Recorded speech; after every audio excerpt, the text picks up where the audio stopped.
शान्तिकम् वन्दे अहं श्रीगुरु श्रीयुतपदकमलं श्रीगुरुन् वैष्णवांश्च श्रीरूपं साग्रजातं सहगण रघुनाथविचित्रं तं सञ्जीवनं सावधैतं सावधूतं परिजनसहितं श्रीकृष्ण चैतन्यदेवं राधा कृष्ण पादान् सहगण ललिता श्रीविशाखावितांश्च हे कृष्ण करुणा सिंधु दीनबंधु जगतपते गोपेश गोपिकांत राधाकांत नमोस्तुते सत्य कांचन गौरांगी राधे वृंदावनेश्वरी वैष्णवानुसुते देवी प्रणमामि हरिप्रिये वाञ्छाकल्पतरुभ्यश्च कृपया सिन्धु चे पतितानां पावनेभ्यो वैष्णवेभ्यो नमो नमः जय श्री कृष्ण चैतन्य प्रभु नित्यानंद सदी गौर भक्त हरे कृष्णा कृष्णा कृष्णा हरे हरे हरे राम राम हरे हरे नमः ओम विष्णु पादाय कृष्ण प्रस्ताव भूतले श्रीमते भक्ति वेदांत स्वामी नमस्ते सरस्वती देवी गौरवाणी प्रचारिणी निर्विशेषा शून्यवादी पाश्चात्य हरे कृष्णा माता जी बस इतनी ही करनी ना। ओम नमः इतना माता जी 5 श्लोक 5-5 पढ़ लो। इतने सुदेश ठीक है माता जी, 24 श्लोक है ना, 5-5 में कभी सबका नंबर ना पड़े, 3-3 पढ़ लो सब, ठीक है। 3-3 पढ़ लो। हाँ, अनुवाद पढ़ लो। 16 अध्याय का। हाँ माता जी पहले से शुरू कर दो।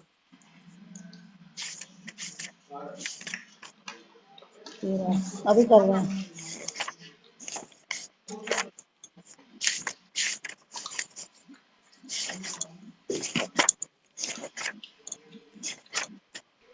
अध्याय दैवी तथा आसुरी स्वभाव।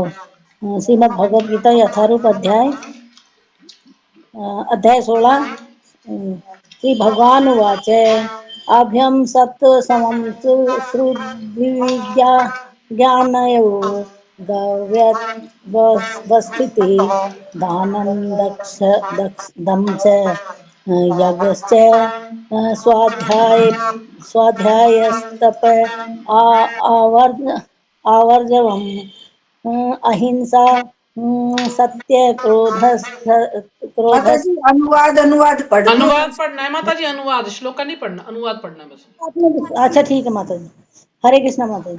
भगवान ने कहा हे भरत पुत्र, निर्भयता, आत्म शुद्धि, आध्यात्मिक ज्ञान का अनुशीलन, दान, आत्म संयम, यज्ञ, प्रायणता, वेदाध्ययन, तपस्या, सरलता, अहिंसा, सत्यता, क्रोध विहीनता, त्याग, शांति, छिद्रावेशनम में अरुचि, समस्त जीवों पर करुणा, लोभ विहीनता, भद्रा, लज्जा, संकल्प, तेज, क्षमा, धैर्य, पवित्रता, ईर्ष्या तथा सम्मान की अभिलाषा, हे मुक्ति, ये सारे दिव्य गुण जो दैवी प्रकृति से संपन्न देव तुल्य पुरुषों में पाए जाते हैं। हरे कृष्ण माता जी। श्लोक संख्या 2।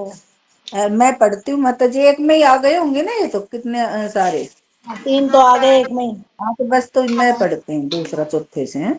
हरे कृष्णा। ठीक है माता जी। श्रीमद् भगवत गीता यथारूप अध्याय 16 देवी तथा असुरी स्वभाव। श्लोक संख्या 4। हे प्रथापुत्र, दंभ, दर्प, अभिमान, क्रोध, कठोरता तथा अज्ञान ये असुरी स्वभाव वालों के गुण हैं। श्लोक संख्या 5। दिव्य गुण मोक्ष के लिए अनुकूल हैं और असुरी गुण बंधन दिलाने के लिए हैं। हे पांडुपुत्र, तुम चिंता मत करो क्योंकि तुम देवी गुणों से युक्त होकर जन्मे हो। श्लोक संख्या 6। हे प्रतापुत्र, इस संसार में सर्जित प्राणी 2 प्रकार के हैं, दैवी तथा असुरी। मैं पहले ही विस्तार से तुम्हें दैवी गुण बतला चुका हूँ। अब मुझसे असुरी गुणों के विषय में सुनो। हरे कृष्ण माता जी। और कोई माता जी एंड्रीज कर लो अपने अपने। कौन पढ़ेगा अब? हरे हरे कृष्ण कृष्ण। हाँ माता जी पढ़ो, आप पढ़ो। हरे कृष्ण। सातवा से पढ़ो माता जी। हरे कृष्ण माता जी। हरे कृष्ण माता जी, हम पढ़ ले क्या? हाँ माता जी पढ़ो अनुवाद। तीन श्लोक। का अनुवाद पढ़ लो और माता जी एंड्रीज कर लो अपने अपने। ठीक है। हरे कृष्णा अध्याय 16 श्लोक संख्या 7। सभी भक्तों को प्रणाम माता जी। श्री प्रभुपाद की जय। श्लोक संख्या 7। जो आसुरी हैं वे यह नहीं जानते कि क्या करना चाहिए और क्या नहीं करना चाहिए। उनमें ना तो पवित्रता, ना उचित आचरण और ना ही सत्य पाया जाता है। हरे कृष्णा। श्लोक संख्या 8। वे कहते हैं कि यह जगत मिथ्या है, इसका कोई आधार नहीं है और इसका नियमन किसी ईश्वर द्वारा नहीं होता। उनका कहना है कि यह काम इच्छा से उत्पन्न होता है और काम के अतिरिक्त कोई अन्य कारण नहीं है। श्लोक संख्या 9। ऐसे निष्कर्षों का अनुगमन करते हुए आसुरी लोग, जिन्होंने आत्मज्ञान खो दिया है और जो बुद्धिहीन है, ऐसे अनुपयोगी एवं भयावह कार्यों में प्रवृत्त होते हैं जो संसार का विनाश करने के लिए होता है। हरे कृष्ण माता जी। धन्यवाद। हरे कृष्णा। और कोई माता जी? हरे कृष्णा माता जी। कृष्ण माता जी 3 श्लोक पढ़ दो आगे के। कभी न संतुष्ट होने वाले, काम का आस्ती लेकर तथा गर्व के मद एवं मिथ्या प्रतिष्ठा में डूबे हुए आसुरी लोग इस तरह मोहग्रस्त होकर सदैव क्षण भंगुर वस्तुओं के द्वारा अपवित्र कर्म का व्रत लिए रहते हैं। उनका विश्वास है कि इंद्रियों की माता जी म्यूट कर लो अपना।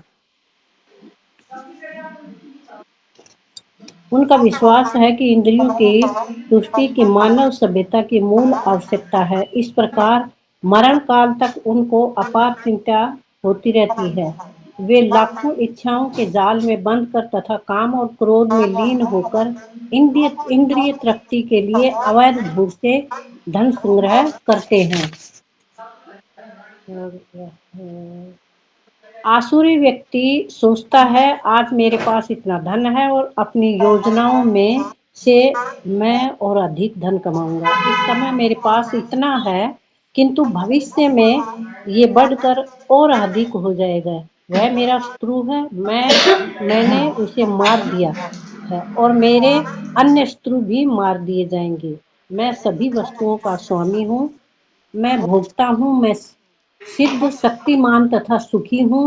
मैं सबसे धनी व्यक्ति हूँ और मेरे आसपास मेरे कुलीन संबंधी हैं। कोई अन्य मेरे समान शक्तिमान तथा सुखी नहीं है। मैं यज्ञ करूंगा, दान दूंगा और इस तरह आनंद मनाऊंगा। इस प्रकार ऐसे व्यक्ति अज्ञानवश मोहग्रस्त होते रहते हैं। हरे कृष्ण। हरे कृष्ण माता जी। सभी भक्तों के चरणों में सादर प्रणाम। श्रीमद् भगवत गीता यथारूप अध्याय 16 श्लोक संख्या 16। इस प्रकार अनेक चिंताओं से उद्विग्न होकर तथा मोह जाल में बंद कर वे इंद्रिय भोग में अत्यधिक आसक्त हो जाते हैं और नरक में गिरते हैं। श्लोक संख्या 17। अपने को श्रेष्ठ मानने वाले तथा सदैव घमंड करने वाले, संपत्ति तथा मिथ्या प्रतिष्ठा से मोहग्रस्त लोग किसी विधि विधान का पालन न करते हुए कभी कभी नाम मात्र के लिए बड़े ही गर्व के साथ यज्ञ करते हैं। श्लोक संख्या 18। मिथ्या अहंकार, बल, दर्प, काम तथा क्रोध से मोहित होकर आसुरी व्यक्ति अपने शरीर में तथा अन्यों के शरीर में स्थित भगवान से ईर्ष्या और वास्तविक धर्म की निंदा करने लगते हैं। हरे कृष्णा माता। सभी भक्तों के चरणों में सादर प्रणाम। हरे कृष्णा माता जी। दंडवत प्रणाम। सभी के चरणों में दंडवत प्रणाम। अध्याय 16 देवी तथा असुरी स्वभाव। इसमें कुल श्लोक है 24 और आज हम 19वें का अनुवाद पढ़ेंगे। जो लोग ईर्ष्यालु तथा क्रूर हैं और नराधम हैं, उन्हें मैं निरंतर विभिन्न आसुरी योनियों में भवसागर में डालता रहता हूँ। श्लोक संख्या 20। हे कुंती पुत्र, ऐसे व्यक्ति आसुरी योनि में बार बार जन्म ग्रहण करते हुए कभी भी मुझ तक नहीं पहुंच पाते। वे धीरे धीरे अत्यंत अधम गति को प्राप्त होते हैं। श्लोक संख्या 21। इस नरक के 3 द्वार हैं, काम, क्रोध, लोभ। प्रत्येक बुद्धिमान व्यक्ति को चाहिए कि वह इन्हें त्याग दे, क्योंकि इनसे आत्मा का पतन होता है। और कोई पढ़ेगा? मैं ही कर दूं। ये 2 श्लोक हो रहे हैं, 2-3। हरे कृष्णा। माता जी पढ़ देगी अभी तो। माता जी ये 3 है तो पढ़ो तो फिर। हरे कृष्ण। हरे कृष्णा कौन माता जी पढ़ेगी? रमा माता जी कृष्णा माता जी पढ़ रही है। पढ़ो।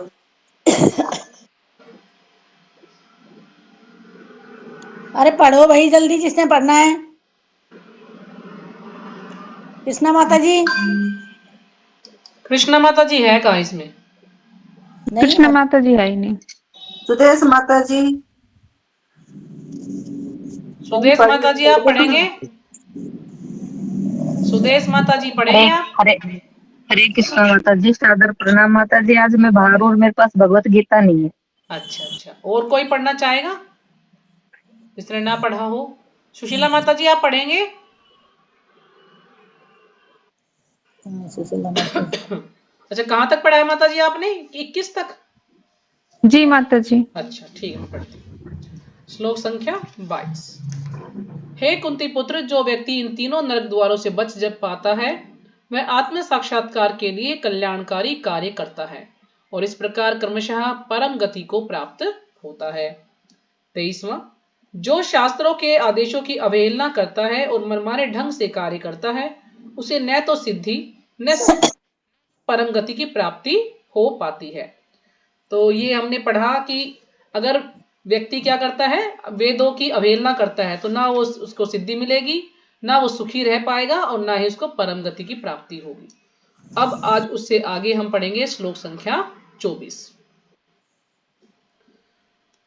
तस्मात् शास्त्रं प्रमाणं ते कार्ये अकार्ये व्यवस्थितो ज्ञात्वा शास्त्र विधान उक्तम कर्म कर्तुम इहि अर्हसि।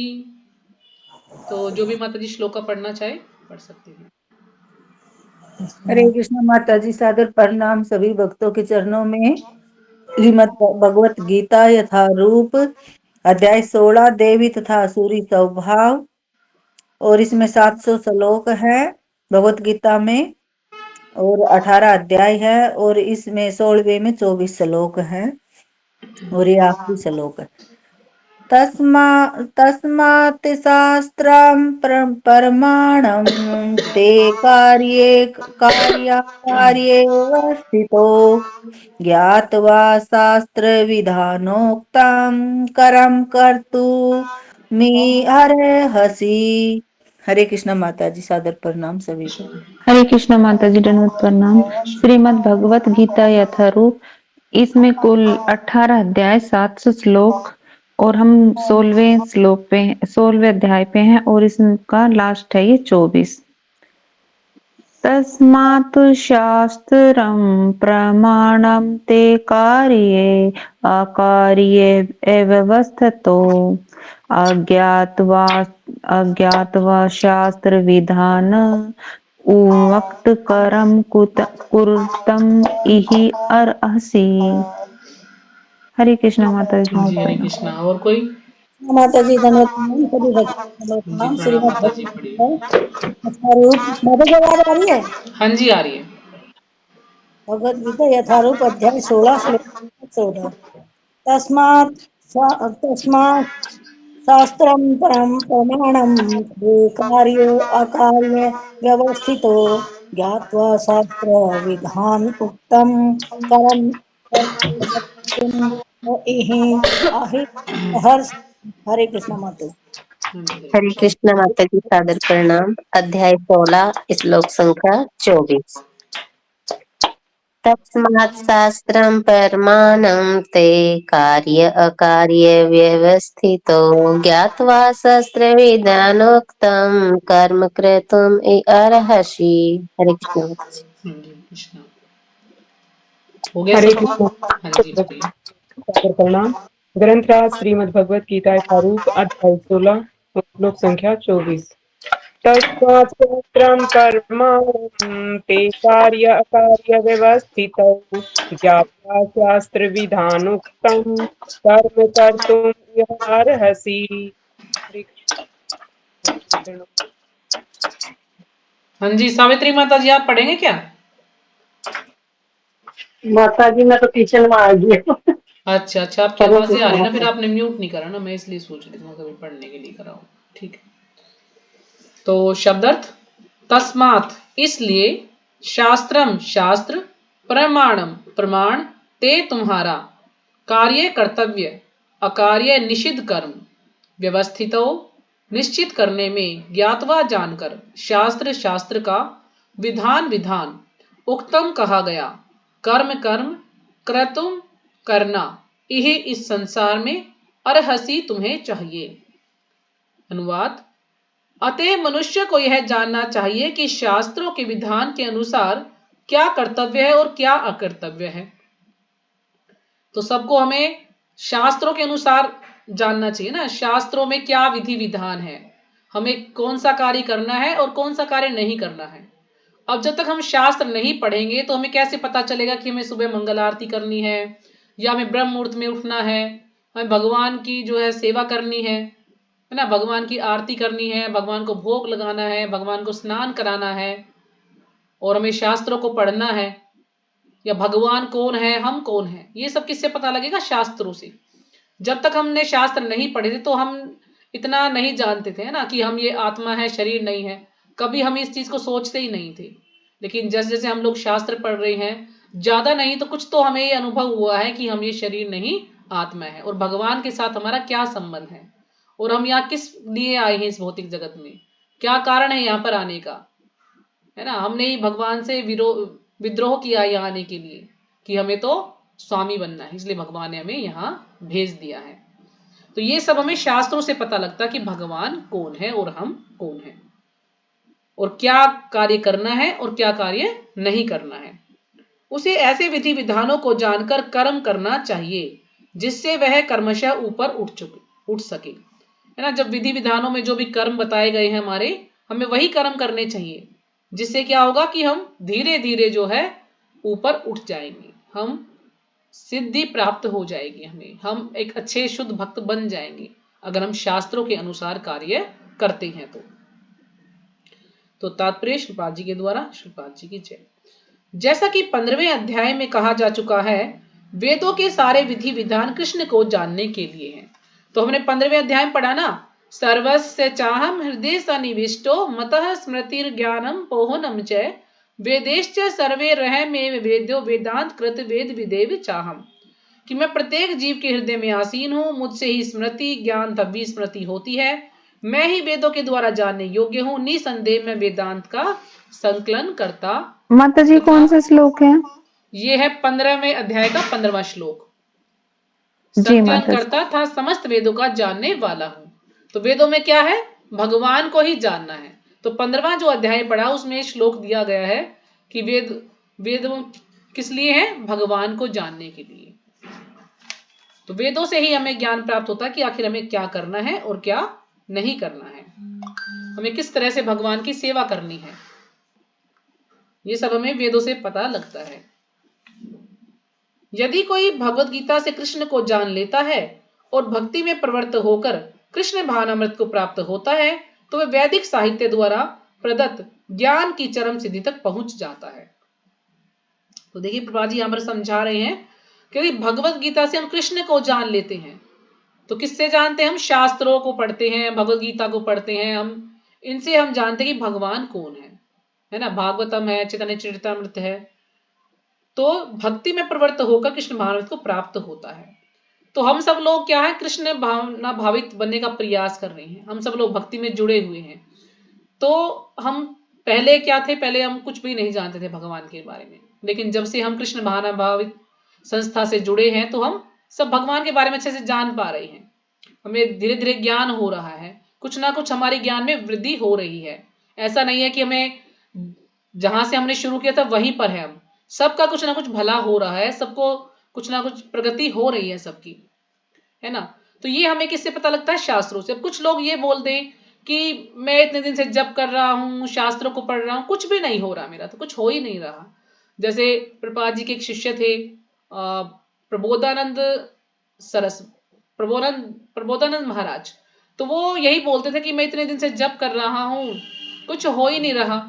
ऐसा है कि मैं इससे अच्छा तो वृंदावन में राधा कुंड पे चला जाता हूँ और वहीं पे बस जो है अपना भगवान का नाम जप करता रहूंगा, क्योंकि मेरी कोई प्रगति नहीं हो रही। लेकिन वो इस तरह से सोच रहे थे। तो बताते हैं कुछ भक्त कि एकदम से जब वो रात को सो गए तो बड़े परेशान से थे कि भी मेरा कुछ भी नहीं हो रहा, कोई प्रगति नहीं कर पा रहा हूं मैं, अच्छे से जप नहीं हो रहा है। तो कहते प्रभुपाद जी जो है अपनी समाधि से निकल करके बाहर आए और उन्होंने उनको समझाया कि ऐसा मत सोचिए कि कुछ नहीं हो रहा है, आपकी प्रगति हो रही है और आपको जो भी प्रचार करने के लिए बोला गया आप अच्छे से प्रचार कीजिए।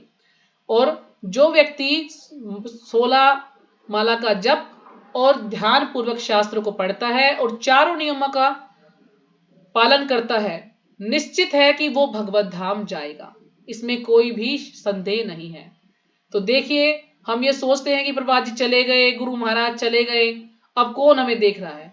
तो इतना दिनों के जाने के बाद भी, क्योंकि वो कोई सामान्य मनुष्य नहीं है कि वो हमें हमारे बारे में कुछ नहीं जानते, जाने के बाद भी उनकी कृपा हम पर है, वो हमें देख रहे हैं कि हम क्या करने जा रहे हैं। इसलिए तो प्रभुपाद जी ने बोला है कि कोई 16 माला का जप और 4 नियम का पालन भी कर लेगा तो भी मैं, बैकडोर की चाबी मेरे पास है, मैं उसको भगवत धाम ले जाऊंगा। तो इसलिए हमें इस पर विश्वास होना चाहिए कि हम भी भगवान के धाम जाएंगे। हमें कभी ये संदेह ही नहीं करना चाहिए कि पता नहीं मैं भगवान के धाम जा पाऊंगा या नहीं जा पाऊंगा, क्योंकि मेरी कोई प्रगति नहीं हो रही, मैं अच्छे से नाम जप भी नहीं कर पा रहा, मैं ये नहीं कर रहा, वो नहीं कर रहा। जैसा भी हम कर पा रहे हैं, अगर हम ज्यादा भी नहीं तो 4 नियमों का पालन तो सभी कर रहे हैं और 16 माला का जप कर रहे हैं। शास्त्रों का ये थोड़ा कम पढ़ लेगा, कोई ज्यादा पढ़ लेगा समय के अनुसार, लेकिन ये 2 कार्य भी यदि हम कर रहे हैं तो प्रभा जी कह रहे हैं कि हम सब जो है भगवत धाम जाएंगे। कोई भी ऐसा नहीं कि भगवत धाम नहीं जाएगा। हरे कृष्णा माता जी। हाँ जी माता जी वो तो कर रहे हैं। अरे माता जी जैसे सचिपति प्रभु जी बोलते हैं और भी बोलते हैं कि अगर एक चॉकलेट की भी इच्छा रह गई तो माता जी इच्छाएं तो बहुत है, तो फिर कैसे जाएंगे माता जी। इच्छाएं माता जी जैसे जैसे हम जप करते रहेंगे ना, वैसे हमारी इच्छाएं अपने आप ही शांत हो जाएंगी। आप खुद अंदाजा लगाइए कि जब आप कृष्ण भावनामृत में जुड़े थे और अब आप में कितना फर्क आया है, कितना अंतर आया है, कितनी आपकी इच्छाएं कम हुई हैं, कितनी ज्यादा हुई हैं। तो आप ठंडे दिमाग से सोचिए कि आप कहां थे और कहां आ गए हैं। आपको हाँ खुद माता पता लग जी जाएगा कि कितनी आपकी इच्छाएं कम हुई हैं या हाँ नहीं। माता जी फर्क है, फर्क वो है तो ना। काफी फर्क है माता जी। हाँ तो बस पहले तो यही है बनता कि ही फर्क है था। ना, तो यानी हमारी जो है प्रगति माता हो जी रही है। हाँ कम तो होती है लेकिन और नई इच्छा पैदा हो जाती है। कोई बात नहीं माता जी, धीरे धीरे सब इच्छाएं शांत हो जाएंगी। जैसे जैसे भक्ति करते रहेंगे ना, सारी इच्छाएं अपने आप ही हमारी जो है खत्म हो जाएंगी। हमें बस कोई इच्छा करेंगे सिर्फ भगवान के लिए इच्छा करेंगे, हम अपने लिए कोई इच्छा नहीं करेंगे। धीरे धीरे हो जाएगा ये सब। क्योंकि ये कहते हैं कि अगर हम जप कर रहे हैं, हम जप किस लिए कर रहे हैं, हम जप इसलिए नहीं कर रहे हैं कि भाई हम इतने दिनों से पाप करते आ रहे हैं तो हम पाप काटने के लिए जप कर रहे हैं। कहते हैं कि हरि नाम इतना पावरफुल है कि एक बार कोई कृष्ण नाम, ये हरे कृष्ण महामंत्र ले लेता है तो इतने पाप नष्ट हो जाते हैं कि इतने पाप कोई एक व्यक्ति कर भी नहीं सकता कभी। तो हम जो ये हरि नाम ले रहे हैं, हम ये नहीं ले रहे कि पाप काटने के लिए इसको ले रहे हैं, हम हरि नाम इसलिए ले रहे हैं कि ताकि हम जो है ज्यादा से ज्यादा भगवान का सानिध्य प्राप्त कर पाए, भगवान के धाम जा पाए, इसलिए हम हरि नाम कर रहे हैं। हम पाप काटने के लिए हरि नाम नहीं कर रहे हैं, हम भगवान का प्रेम प्राप्त करने के लिए हरि नाम कर रहे हैं, भगवान के धाम जाने के लिए हरि नाम कर रहे हैं। और एक दिन अवश्य आएगा कि हम सब लोग भगवान के धाम जाएंगे, यदि हम अच्छे से 16 माला का जप और 4 नियमों का भी पालन कर पाते हैं। तो इतना भी यदि कोई व्यक्ति कर लेगा तो वो भी भगवत धाम जा सकता है। और दूसरी बात, अगर किसी व्यक्ति ने एक बार भी भगवान का नाम लिया है या उसने एक बार भी भगवान का उच्छिष्ट खाया, यानी भगवान का जो भोग लगा हुआ प्रसाद वो खाया एक बार भी उस व्यक्ति ने, तो ये पूरा पक्का है कि अगला जन्म उसको इंसान का ही मिलेगा, मनुष्य का ही शरीर मिलेगा उसको, और फिर वो अपनी आगे की भक्ति कर पाएगा। अगर उसने कोई वैष्णव अपराध नहीं किया है तो। अगर कोई वैष्णव अपराध हो गया है तो फिर उस केस में कुछ कह नहीं सकते, लेकिन अगर वैष्णव अपराध नहीं किया है तो वो अवश्य अगले जन्म में इसको मनुष्य शरीर मिलेगा।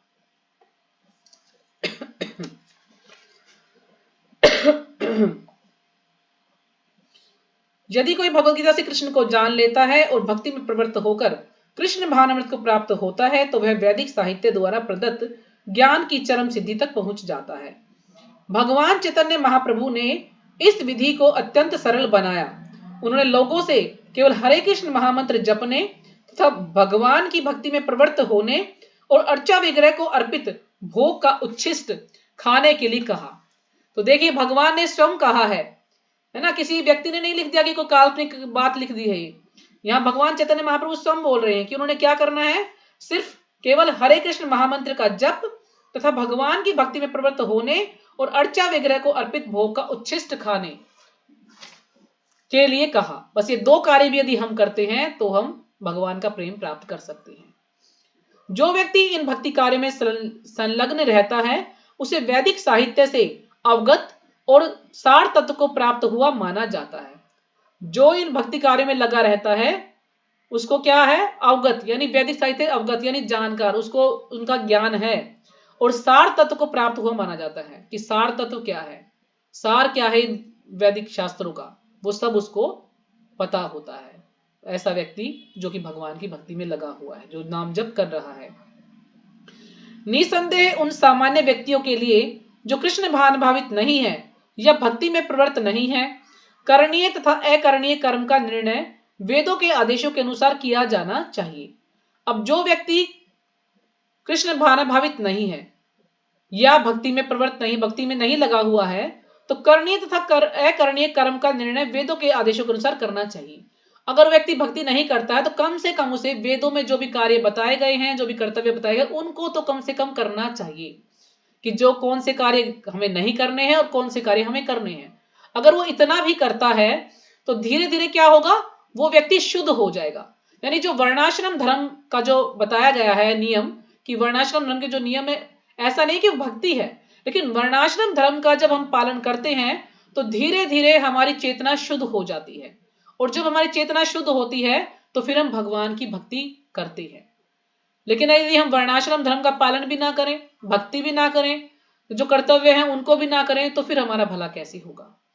तो इसलिए हमें कम से कम, अगर हम भगवान की भक्ति नहीं कर रहे तो वर्णाश्रम धर्म का पालन हमें अवश्य करना चाहिए। कुछ लोग वेदों को मानते हैं तो हमें वेदों के अनुसार भी जो हमारे कार्य हैं उनको करें, जो ना करने के उनको ना करें। तो इससे भी क्या होगा कि हमारी चेतना शुद्ध होगी, और जब चेतना शुद्ध होगी तो हमारा अपने आप ही भगवान का नाम लेने का मन करेगा।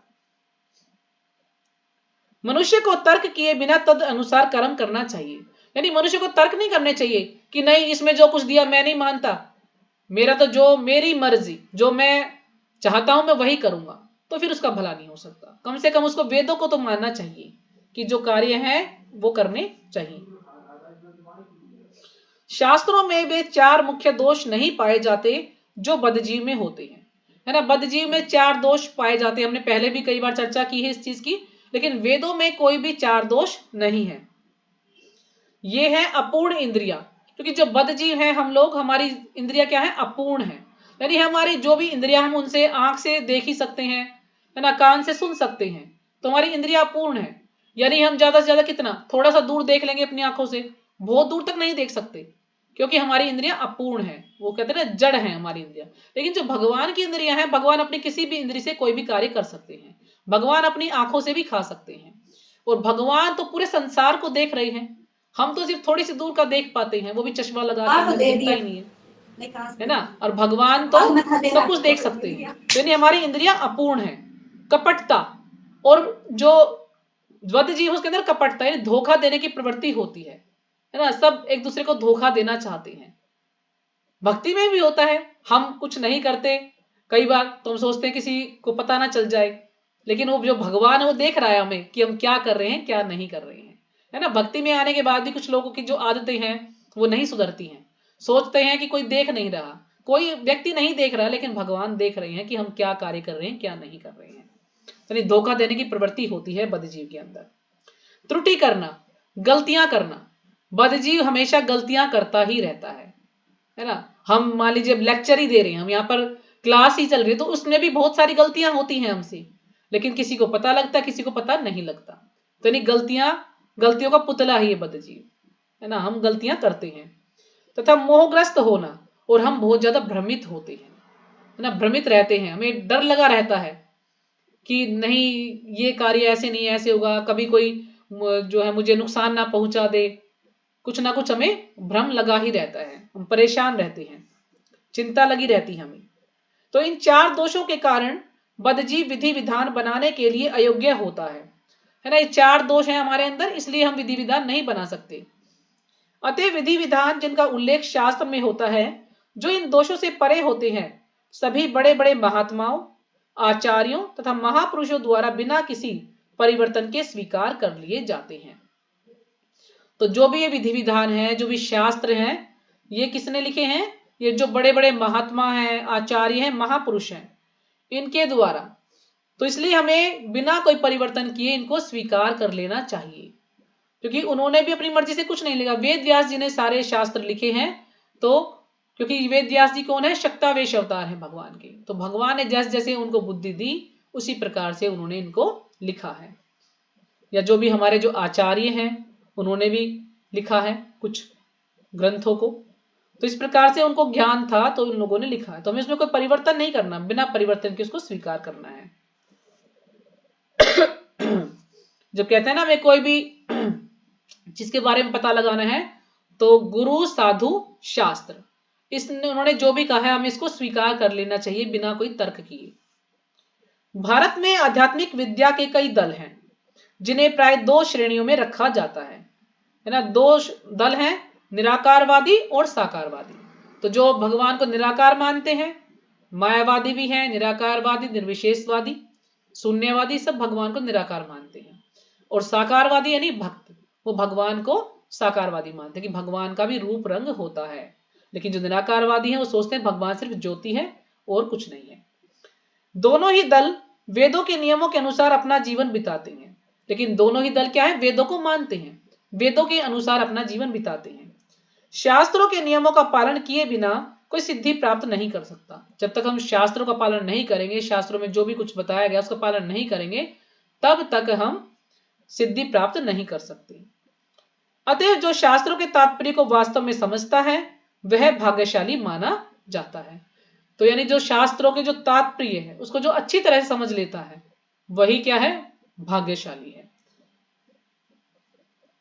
तो हम भी सब क्या है? हम भी सब भाग्यशाली हैं, जो कि हम शास्त्रों को पढ़ने का प्रयास कर रहे हैं, जब करने का प्रयास कर रहे हैं, तो धीरे धीरे जो है हम भी लोग जो है शुद्ध हो जाएंगे।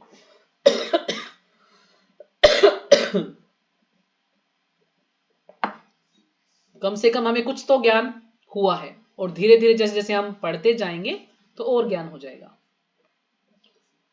मानव समाज में समस्त पतनों का मुख्य कारण भागवत विद्या के नियमों के प्रति द्वेष है।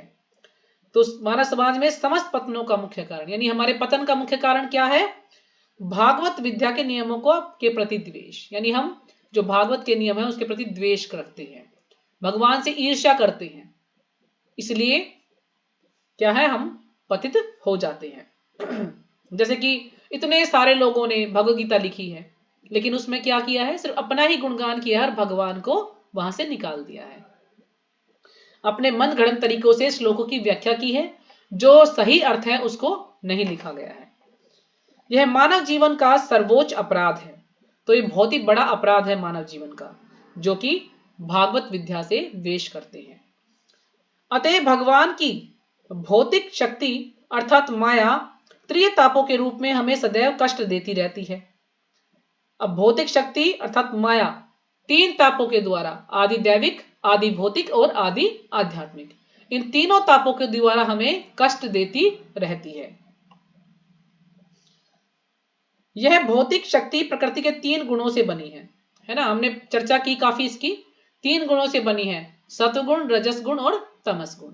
3 गुणों से बनी हुई है ये भौतिक प्रकृति। इसके पूर्व की भगवान के ज्ञान का मार्ग खुले, मनुष्य को कम से कम सतोगुण तक ऊपर उठना होता है। यानी भगवान के ज्ञान का मार्ग खुले, उससे पहले कम से कम हमें सतोगुण तक तो ऊपर उठना ही है।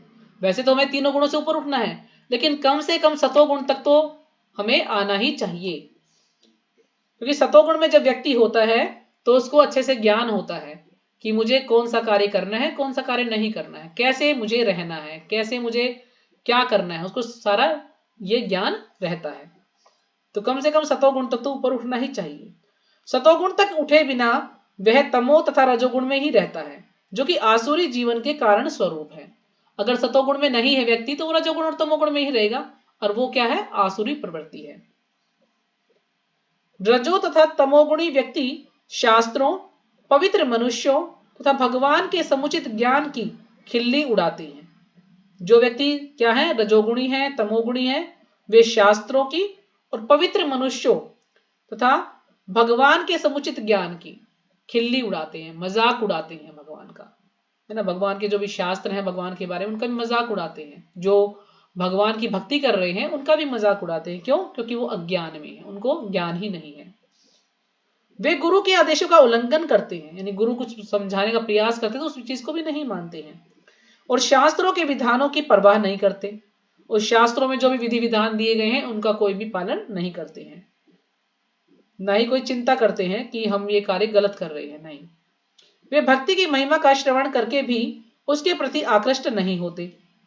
भक्ति की महिमा का श्रवण करने के बाद भी वे उसके प्रति आकृष्ट नहीं होते। ऐसे कुछ लोग हैं।